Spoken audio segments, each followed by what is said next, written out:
Today I'm going to talk about the Acala incident. We do have another update, and this is a summarized update from Bette, a co-founder of Acala and Karura, basically summarizing everything that has been done and what's to come with this incident and how they're going to be resolving it, and basically when can we expect it to go live. So stay tuned till the end of the video for that to not miss out. But before we begin, I just want to quickly mention the poll that I've created on Twitter, because I really believe this kind of conversation is very important to the community. So basically, a number of people who are known in the Polkadot community believe that canary networks won't last much longer and that a merger is necessary, in the sense that we're no longer going to have canary parachains and we're only going to have the main parachains on Polkadot. And so testing is going to have to be done on a test network, not with something that has real value. So basically no dual token model anymore, no secondary parachain as in the actual canary. So we're going to talk about that. If it will be possible, Sam Elamin is the best candidate for that because he understands Web3 really well. He's been in the Polkadot and Kusama ecosystems for quite a long time. Ideally, I would like to have Bill Laboon in this as well, but he's a busy guy, so I'm going to focus on Sam. And if necessary, I will also be bringing Bill in a separate interview, perhaps, to further discuss this topic if it gets enough demand, if it gets enough attention. But it's definitely a way to kickstart things and to find out what the community thinks and how things could go from a developer perspective as well. And so, yeah, please do vote in this poll if you can on Twitter at CryptosChain with a K, as you can see here in this image.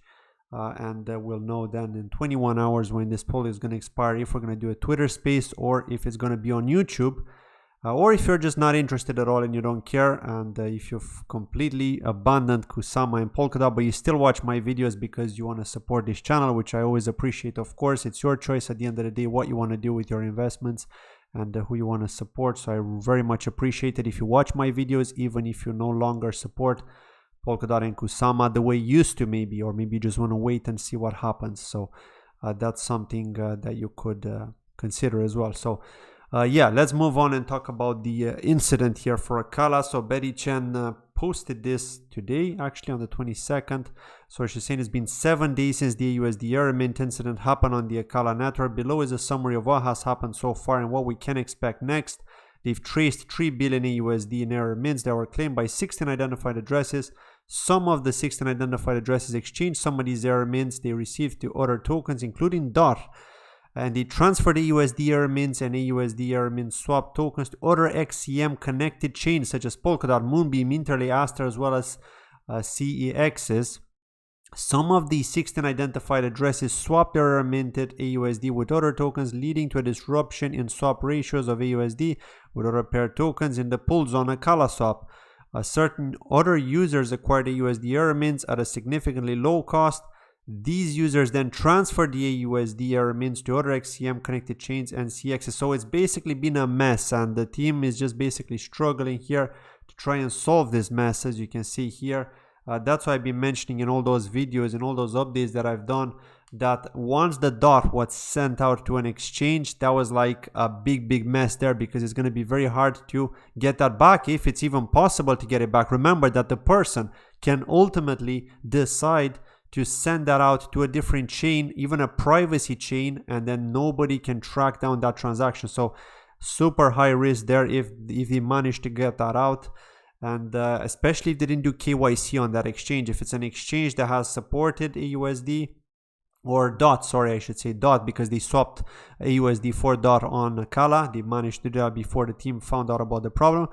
And so they've sent DOT over. So many exchanges support DOT, as you know, and you can trade DOT on them. So it could even be on a small exchange, and then just basically send it out and swap for a different blockchain coin, like totally different. It could even be something like Monero. There are bridges out there that can let you swap to Monero, and because it cannot be tracked, then it's game over. They can basically swap back to another blockchain, and then nobody will know who it is, right?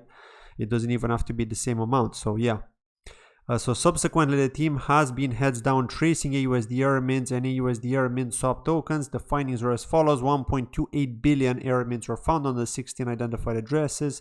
1.68 billion were found in the form of IBTC USD LP token, remained in one of the 16 identified addresses, and 134,073 DOT were swapped from AUSD error mints found being transferred to Polkadot, and a certain amount subsequently sent to SX.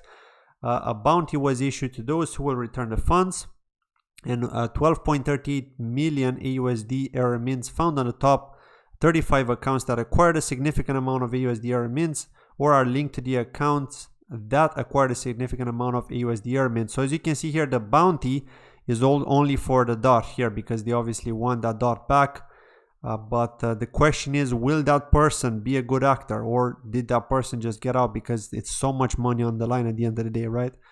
A number of community discussions, proposals, and referenda have been raised regarding the error mints, and as a result, 2.97 billion error mints have been burned, which is awesome. These are the referendums, and in the coming days and weeks, the team will be focusing on providing trace details for the remaining AUSD error mints so that the community can formulate proposals to resolve the AUSD error mints. This is the most time-consuming and critical part to get right, so please bear with us as we continue to complete the trace, providing details on the situation of the liquidity pools that were severely disrupted by the incident so that the community can formulate proposals to resolve the imbalance before the network resumes normal operations. Working with partners and the community to arrive at a recovery plan for AUSD. And then many of the services on Acala have been disrupted, which you already know. Therefore, the team is doing its best to strike a balance between accuracy and speed as more traces on AUSD error mints and AUSD error swaps, AUSD mint swapped tokens are being completed. Our community will have a clearer picture in formulating AUSD recovery proposals. The Acala community and the wider Polkadot and Kusama community has been a strong and positive force during these challenging times, and what doesn't kill us makes us stronger together. Thank you for your strong support, says the team. So yeah, they still have a bit to go before the services on Acala can be fully resumed. They appreciate the patience and support, and as usual, they'll continue to release updates and trace reports as they progress. They have full faith in Acala and will continue to build Acala's future together with their community. So yeah, I mean, it's going to be a hard one to fix, but I've no doubt in my mind that the team are going to do it. They obviously received a lot of support here. 313 likes on this tweet, on this Medium article here. So, I mean, yeah, the community is humongous. A lot of people have been supporting Acala, as you know. It is a shame that it had to happen to them, but it is what it is. It's a DeFi product, and DeFi are prone to risk, especially in the blockchain technology, especially because it's still new. You know, there are just so many things that could go wrong.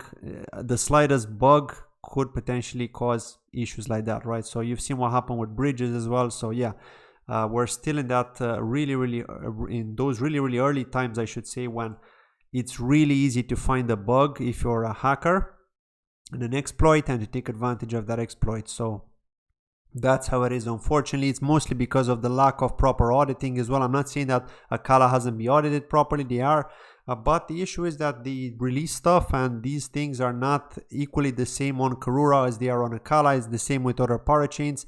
Whatever's on the Canary doesn't necessarily mean that it has to be exactly the same on the main parachain. So there could be some small differences apparently. They don't have to be an exact clone. But of course, the features that do go to Acala are usually tested on Karura. And so it could be that they have deployed something with a different configuration on Acala, which maybe doesn't exist on Karura, and so that's how they didn't manage to reproduce that on Karura. So there was no chaos expected on Karura when we should have expected chaos. The chaos happened on Acala, unfortunately, for the team. And so we'll have to see. Of course, I'm going to keep an eye out on this, and I will be covering this in the next days as we get more updates. But finally, I just want to talk about Totem. I actually heard that this Friday we're gonna get information on our rewards. So Totem are giving us our rewards for contributing to their crowd loan. They're saying that the pledge didn't actually generate so much funding, and because they had no private investors, you know, it's going to be a different situation here. But the important thing is that you're going to get your coins, and once you get your coins, they will also be listing on likely the ecosystem dexes, as you could expect, once the HRMP channel opens, and they are able to list on maybe dexes like Acala when they're going to be back live, maybe Parallel, maybe Bifrost, because these are the options we have on Polkadot. And so we could expect something like that to happen in the coming days, and of course a centralized exchange as well. Yeah, no private investors in this one, so it's going to be interesting to see how it's going to trade, how it's going to play out. And of course, I'll be keeping an eye out on this, and you will get coverage on this channel as always. Thank you for watching, and kind reminder once again to please vote in this poll. And only 19 votes. I would really like to see this at maybe at the very least 50 votes in the next 20 hours. There are usually more than 50 people that vote in these polls. I normally get about 100 depending on the type of poll, but I'd really like to get at the very least 50 with this one to decide if I'm going to do a Twitter Space talk with Sam or if it's going to be on YouTube to prepare in advance. Thank you for watching as always. Have a lovely day, and I'll see you in the next video. Bye-bye.